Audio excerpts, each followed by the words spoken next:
Now let's do a quick demo on how to perform a transaction log backup. Here in Management Studio, I'll right-click on the database, go to Task, and Backup. In the Backup dialog, one of the options is Backup Type. It defaults to Full, but in that drop-down we have the option for Transaction Log. You will not see this option if you are in the Simple Recovery model, because in the Simple Recovery model you cannot back up the transaction log. But because I am in the Full Recovery model, I do get the option for transaction log. Pretty much all of the other options are the same now. It does ask me for a destination. I could keep the same file name, but I would like to change that. So I'll click Add, and where it says Destination on Disk, I'll click the 3-dot button.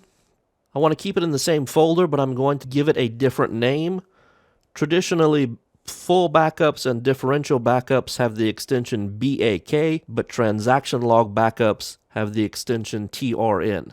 It's not required. Your backup will still work regardless of what extension you add to it, but typically, just to follow the most common practice, I like to use the extension TRN. I'll hit OK, and OK again. Notice in this dialog, it merely added another file to back up to. It didn't change what file we're backing up to.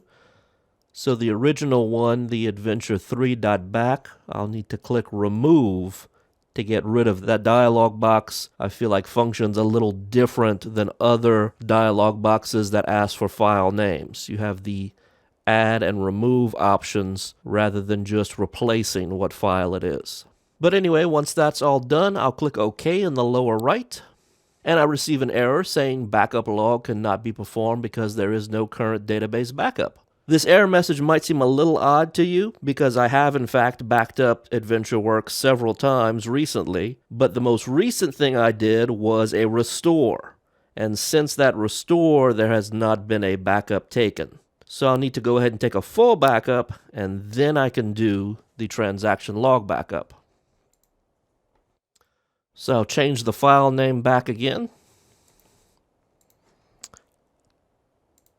And I'm going to do a full backup. Got a message saying that was successful. Very good.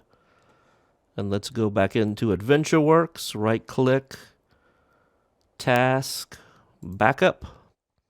And again, change it to Transaction Log Backup.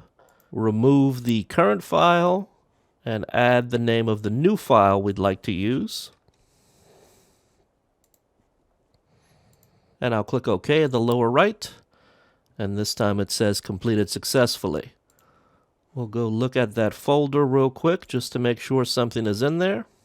And yes, my transaction log is there. It's a very small file. I haven't actually executed any transactions since the full backup, so we're not surprised that the transaction log backup is very small. On an active database, the transaction log backup could be much larger.